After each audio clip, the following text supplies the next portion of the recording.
அதிமுக பொதுச் செயலாளர் எடப்பாடி பழனிசாமியின் நம்பர் 1 வலதுகரமாக திகழ்பவர் முன்னாள் அமைச்சர் ஜெயக்குமார். இன்றைய சூழ்நிலைகள் அதிமுக தரப்பில் மிகப்பெரிய பிரச்சார பீரங்கியாகவும் இருப்பவர் இந்த ஜெயக்குமார். எடப்பாடி பழனிசாமி எப்படிப்பட்ட முடிவுகள் எடுப்பதாக இருந்தாலும் முன்னாள் அமைச்சர் ஜெயக்குமாரிடம் தனிப்பட்ட ஆலோசனை நடத்தி அதன் பிறகுதான் முடிவெடுப்பார் என்பது அதிமுக வட்டாரத்தில் எல்லோரும் நன்கறிந்த தகவலாகும். பல இக்கட்டான சூழ்நிலையிலும் கூட எடப்பாடி பழனிசாமியுடன் கைகோர்த்து அவருக்கு பக்கபலமாக இருப்பவர் ஜெயக்குமார். தற்பொழுது எடப்பாடி பழனிசாமிக்கும் ஜெயக்குமாருக்கும் இடையே திரைமறைவில் மோதல் ஏற்பட்டு இருப்பதாக தெரிகிறது. இதனால் ஒட்டுமொத்த அதிமுக தொண்டர்களும் மிகப்பெரிய அதிர்ச்சியில் ஆழ்ந்திருக்கிறார்கள். இது பற்றி ஜெம் தொலைக்காட்சி வழங்கும் சிறப்பு செய்தி தொகுப்பை இப்போது பார்க்கலாம்.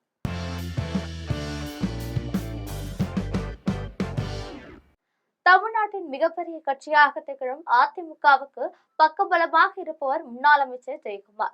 சென்னை ராயபுரத்தில் பிறந்து வளர்ந்த இவர் பச்சையப்பன் கல்லூரியில் இளங்கலை அறிவியல் பட்டப்படித்து சென்னை சட்டக்கல்லூரியில் வழக்கறிஞருக்கு படித்தவர். கடந்த 40 ஆண்டுகளுக்கு மேலாக அதிமுகவின் தீவிர தொண்டராக செயல்பட்டு வரும் ஜெயக்குமார் முதலாக 1991ஆம் ஆண்டு ராயபுரம் தொகுதியில் போட்டியிட்டு வெற்றி பெற்றார். இதனைத் தொடர்ந்து அதே தொகுதியில் 2001ஆம் ஆண்டு, 2006ஆம் ஆண்டு, 2011ஆம் ஆண்டு, 2016ஆம் ஆண்டு, 2021ஆம் ஆண்டு என வரிசையாக 7 முறை அதே தொகுதியில் போட்டியிட்டார். இதில் 1996ஆம் ஆண்டு தேர்தலிலும் கடந்த 2021ஆம் தேர்தலிலும் இதே தொகுதியில் ஜெயக்குமார் தோல்வியை சந்தித்தார். மொத்தமாக 7 முறை ராயபுரம் தொகுதியில் போட்டியிட்ட ஜெயக்குமார் 5 முறை வெற்றியை சந்தித்திருக்கிறார். தமிழ்நாடு அமைச்சரவையில் சட்ட தகவல் தொழில்நுட்பம், மின்சாரம் ஆகிய துறைகளில் அமைச்சராக இருந்திருக்கிறார். 2006ஆம் ஆண்டு சட்டப்பேரவை தலைவராகவும் பணியாற்றினார். இது மட்டுமில்லாமல் ஜெயலலிதா அமைச்சரவையில் கால்நடை பராமரிப்பு, மீன்வளம், பால்வளம், பிற்படுத்தப்பட்டோர் நலம் ஆகிய துறைகளில் அமைச்சராக இருந்திருக்கிறார். முன்னாள் முதலமைச்சர் ஜெயலலிதா மறைவுக்கு பிறகு எடப்பாடி பழனிசாமியின் தீவிர ஆதரவாளராக மாறினார். இவரது குரல் அதிமுகவை பொறுத்தவரையில் எடப்பாடி பழனிசாமியின் குரலாகவே எதிரொலித்தது. எடப்பாடி பழனிசாமியும் அரசியல் தொடர்பான அனைத்து விஷயங்களையும் ஜெயக்குமாரிடம் ஆலோசனை செய்த பிறகுதான் தனது முடிவுகளை எடுப்பார் என்பது குறிப்பிடத்தக்கது. இது மட்டுமல்லாமல் பத்திரிகையாளர்கள் மத்தியில் தனக்கென இடம் பிடித்தவர் ஜெயக்குமார். பத்திரிகையாளர்களிடம் கோபம் கொள்ளாமல் சிரித்தபடியே தனது கருத்துக்களை வெளியிடுவதில் திறமை மிக்கவர்.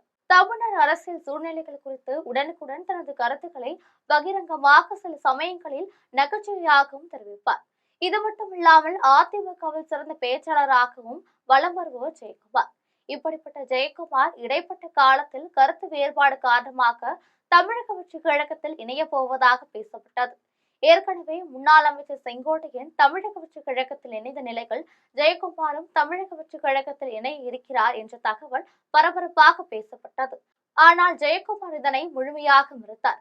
என் உயிர் உள்ளவரை அதிமுகவில் தான் இருப்பேன், தமிழக வெற்றிக் கழகத்தில் இணைவேன் என்பது கற்பனையான செய்தியாகும் என தெரிவித்தார். இந்த நிலையில் வருகின்ற சட்டமன்ற தேர்தலில் ஜெயக்குமாருக்கு மயிலாப்பூர் தொகுதியை ஒதுக்கித்தர எடப்பாடி பழனிசாமி முடிவு செய்துள்ளதாக தெரிகிறது.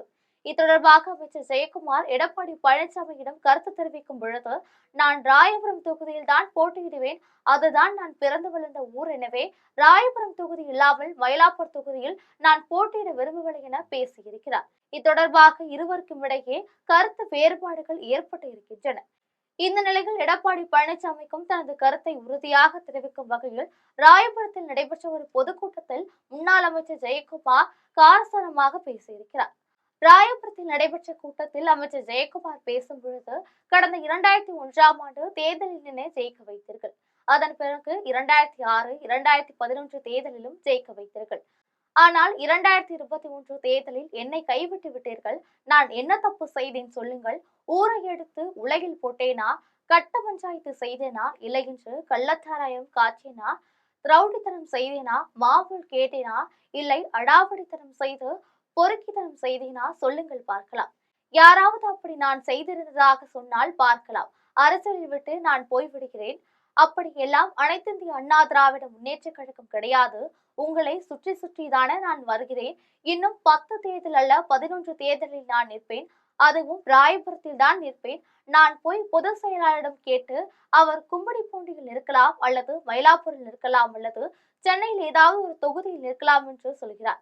நான் எதற்காக அங்கெல்லாம் போய் நிற்க வேண்டும்? எனக்கு ஒரே ஒரு சொந்த ஊர் இருக்கிறது, அது ராயபுரம் தான். அங்குதான் நான் நிற்பேன் என காரசாரமாக பேசியிருக்கிறார். அவர் பேசும் பொழுது நான் ஏதாவது தவறு செய்ததாக இருந்தால் சொல்லுங்கள், அதிமுகவை விட்டு விலகுகிறேன் என்று பேசியதும் பரபரப்பு தகவலாக பார்க்கப்படுகிறது.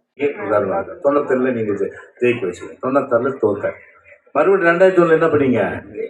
ஜெயிக்க வச்சீங்க. அதுக்கப்புறம் 2006 என்ன பண்ணீங்க? ஜெயிக்க வச்சீங்க. அதுக்கப்புறம் 2011 என்ன பண்ணீங்க? ஜெயிக்க வச்சீங்க. ஆனா 2021 கை விட்டுட்டீங்களே. நான் என்ன தப்பு செஞ்சேன் சொல்லுங்க? நான் என்ன தப்பு பண்ணேன்? இல்லை ஊரட்சி வலையில போட்டேனா, கட்ட பஞ்சாயத்து பண்ணனா, இல்லை கள்ளச்சாராயம் காய்ச்சினா, ரவுடி மாமல் கேட்டேனா, இல்லை அடாவடி தண்டம் பண்ணி பொறிக்கு தண்டம் பண்ணி ரவுடி தண்டம் பண்ணனா? சொல்லுங்க பார்க்கல யாராவது. அப்படி இருந்தால் நான் அரசியல் விட்டு நான் போயிடுவேன். நான் அந்த மாதிரி என்றைக்குமே அனைத்து இந்திய அண்ணா திராவிட முன்னேற்ற கழகம் கிடையாது. ஜெயக்குமாரும் அது மாதிரி என்னைக்கும் அந்த மாதிரி நினைக்காது.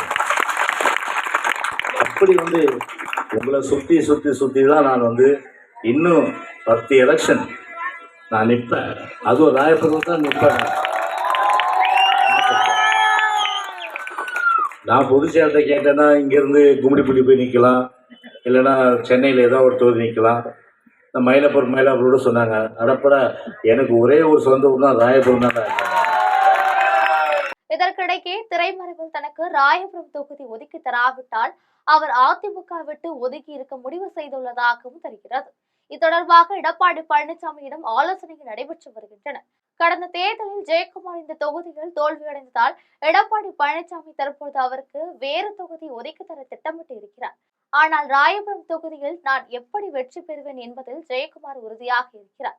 இதற்கிடையே ராயபுரத்தில் ஜெயக்குமார் பேசிய பேச்சு தொடர்பாக இந்து சமய அறநிலைத்துறை அமைச்சர் சேகர்பாபு ஒரு தகவலை சொல்லியிருக்கிறார். அவர் பேசும்பொழுது முன்னாள் அமைச்சர் ஜெயக்குமாரின் பேச்சில் இப்பொழுது வித்தியாசம் தெரிகிறது. அவர் வேறு விதமாக பேசியிருக்கிறார். அவர் பேச்சை பார்த்தால் கட்சிக்கு எதிராக தோன்றுகிறது.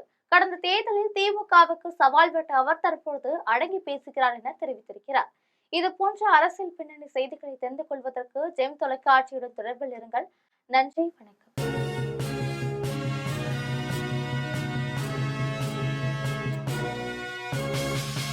உடனுக்குடன் அப்டேட் தெரிந்து கொள்ள ஜெம் டிவி தமிழ் ஆப்பை இன்ஸ்டால் செய்யவும்.